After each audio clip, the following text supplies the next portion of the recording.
After 3 months since the first trailer's release, Wonder Man has finally come out, with all 8 episodes being released at the same time. The show follows Simon Williams and Trevor Slattery, the latter of which returns from Iron Man 3 and Shang-Chi and the Legend of the Ten Rings, becoming friends while auditioning for the two main roles in the remake of Wonder Man, a fictional film from the 80s, all while the Department of Damage Control is trying to catch Simon due to superhuman abilities. This is a spoiler review, so if you haven't seen the show, go watch it and then come back after for this review. And without further ado, let's get right into it. First off, I have my initial thoughts on the show. I'm literally writing this section pretty much right after finishing it. It's past midnight now since they decided to do a binge release with their evening/nighttime slot for some reason. But the main thought that's going through my head right now, having just come off the show, is just how underwhelming and disappointing these last 2 episodes were. And with them being the last 2 episodes, they're the most recent in my mind, so they therefore affect my view on the show as a whole.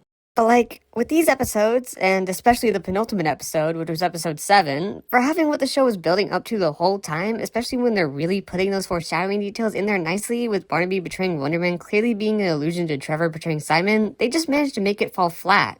And then afterwards, the finale just felt a bit like them desperately trying to fill time. Before all of that, though, we had a show that was, at its core, a show about two actors becoming friends trying to book the same film together. I love Simon and Trevor, and I loved that show. It was really cool, and it honestly makes me want to find more shows about actors in the movie industry and such to watch. It was also cool when they put in references to other shows, especially The Rookie, since I love that show and watch it every week. It does make me wonder if Nathan Fillion even exists in the MCU, though, because of his role in Guardians of the Galaxy Volume 3. I wonder who would play Nolan in his absence. Alright, it's the next day now, I've slept, so now I can give my full thoughts. But before we go back into talking about the show itself, I feel the need to point out how funny it is that Trevor Slattery returned to the MCU before Shang-Chi did. What? How did this end up happening? And furthermore, all 3 of Agent Cleary's appearances in the MCU have been after Shang-Chi came out. I do love to see side characters return when it's appropriate. It makes the universe feel so much more connected, but why did Marvel sideline Shang-Chi so much? He literally had what was easily the second best received film in Phase 4 after No Way Home, so it's crazy that he's not back yet.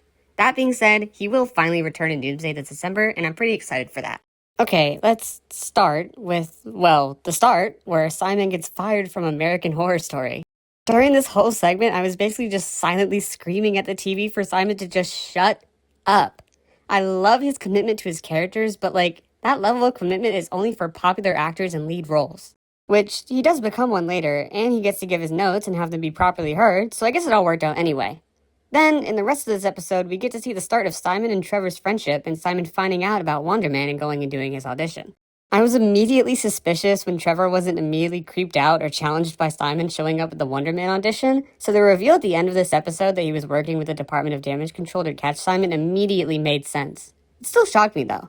Then, in the next episode, we learned how Trevor ended up working for the DODC, with him getting arrested upon his return to America from China. Which, speaking of that, this show indirectly establishes that Trevor spent at least 3 years in China after the events of Shang-Chi and the Legend of the Ten Rings, so what was he doing during that time? I really wonder, man. Anyway, this episode is kind of a bit of a filler episode, but it does lay the founding bricks of Trevor and Simon's deep friendship, and in this episode we already see Trevor wanting to stop spying on Simon, with him being reluctant to put Cleary's device on Simon's computer and copy all of his data. I definitely like to see Trevor and Simon bond here, but the way they chose to do it just kind of felt a bit forced, but it was not a major thing.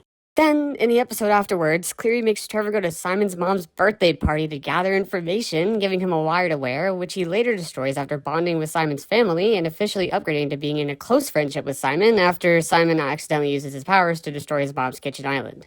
When Cleary told Trevor to go to Simon's mom's birthday party, I was like, dude, what? That's going to seem so suspicious, which it did a little bit, but it barely led to anything somehow.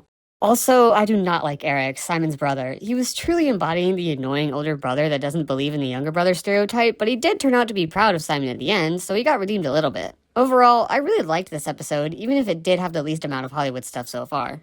And then, we have the Doorman episode. They gave an entire episode to explaining the Doorman clause mentioned earlier, which basically almost fully restricts actors with superpowers from getting roles. Doorman gets his powers through a portal sludge thing coming out of a Roxxon dumpster. Of course it's Roxxon. It's always them doing crap like this. Then we have a Marvelified version of a classic 15 minutes of fame story. This guy's power is that along with him being able to pass through objects, if he's up against a wall or something, other things can pass through him and also the wall. At the end of this episode, Josh Gad, who is played by Josh Gad, who was a reoccurring character throughout this episode, disappears when going through a sick doorman on the set of a fictional heist film. And that was the moment that led to the Doorman clause. I really enjoyed this episode, and especially found the inclusion of Josh Gad to be really funny. The thing with this episode, though, is that it does just kind of feel out of place in the show, especially since the entire episode is in black and white, which I don't have a problem with. It just makes it further separated from the show, though. But it was still a good watch. Then we have another filler episode where Simon and Trevor go on a pretty wild journey to get rid of some footage of kid films while Simon is forced to save Trevor from people he owed money to from his pre-Mandarin days. This episode has another instance of me being suspicious of a minor detail only for it to come up later, where I was wondering how there was any way that the kid could have downloaded the footage onto a laptop off of that GoPro so fast, and later it's indirectly pointed out that Trevor realized that too, leading to the reveal that the kid was lying about the footage being automatically released online the next morning. Which, yeah, of course he was lying. Despite this being filler, I quite liked this episode. Then, Simon finds out that the callback for Wonder Man has been moved up to right then, and as we transition to the next episode, he and Trevor get over to the home of the director, Von Kovac, who is played by the president of Moravia from Superman. This episode is almost entirely Simon and Trevor's callbacks for Wonder Man and Barnaby, respectively, and it was really nice to see the full return of the Hollywood elements of the show in this episode. That was my favorite element of the show, and it was so nice to have it back here. And Simon and Trevor both get their roles, and as Simon drops Trevor off at home, Agent Cleary immediately kidnaps him, and we finally see them interact for the first time in a while. Trevor convinces Cleary to give him more time, claiming that Simon is a highly dangerous individual, but he was clearly buying more time for Simon to be able to live his dream, which I absolutely love. Now, besides the initial thoughts section, I've been pretty consistent in this review, saying how much I've been enjoying the show, but as I pretty much already pointed out with my initial thoughts, that changes at the point we are now, which is episode 7. In this episode, we begin some amount of time into the production of Wonder Man, and we learn that a highly respected journalist from the New York Times, Kathy Friedman, is coming to do a piece on Simon and Trevor's friendship. She shows up, we're having a good episode so far, until we get to her interview with Simon and Trevor together. She almost immediately points out Trevor's arrest upon returning to America, and Trevor does a horrible job of hiding how nervous he is now, leaving the room. Simon senses that something's clearly happening, and he follows. Here we have this big moment of suspense, keeping you locked into the show. Simon gets to Trevor and, being suspicious, asks him if he made a deal, and then Trevor tells him that he's spying on him for the DODC. Simon has the stereotypical TV show big twist realization moment, and then leaves. I'll talk about what happens after in a second, but as I've mentioned before, this scene falls flat. It feels rushed with how fast it happens and underwhelming with how they're talking. It feels like the writers were scared to get to this point while writing the script and didn't really know what to do. Afterwards, Simon walks to a big set on Wonder Man and destroys it due to his anger and frustration and inability to control his powers. This bit still has the lasting effect of that underwhelming feeling from before, but it was still interesting to see and definitely gave me a bit of a shock. And then we have the finale, which was kind of weird. We open up with the aftermath of Simon's explosion, with him going home knowing that he's screwed, expecting to get arrested by the DODC at any moment and for his life and career to basically be over. But Trevor calls, giving his apologies to Simon and some words of encouragement and a little wisdom before it's revealed that, feeling guilty and wanting Simon to be able to follow his dreams, Trevor took credit for the explosion and went back into the role of the Mandarin, claiming that Trevor Slattery was just an act. This whole thing with Trevor playing the Mandarin again just felt so weird and forced. And then Simon goes to set, because apparently Von Kovac never misses a shoot day, and is encouraged by Kovac to channel his definitely real anger and film the scene where Wonder Man learns of Barnaby's betrayal. And once again, this section just felt so weird and forced, which honestly could apply to nearly the whole episode. The plot took such a weird turn. After getting to see a bit from the premiere of Wonder Man, we spend half of the episode with Simon following a random guy, claiming that he was doing it for research on a role. When the guy started talking about bringing Simon into his job, I correctly guessed that this guy probably worked at the prison where Trevor was being held. Which, he didn't find it weird or suspicious that the ex-best friend of one of the prisoners in the maximum security prison he works at wanted to spend all of his time with him and was pushing to get into work with him?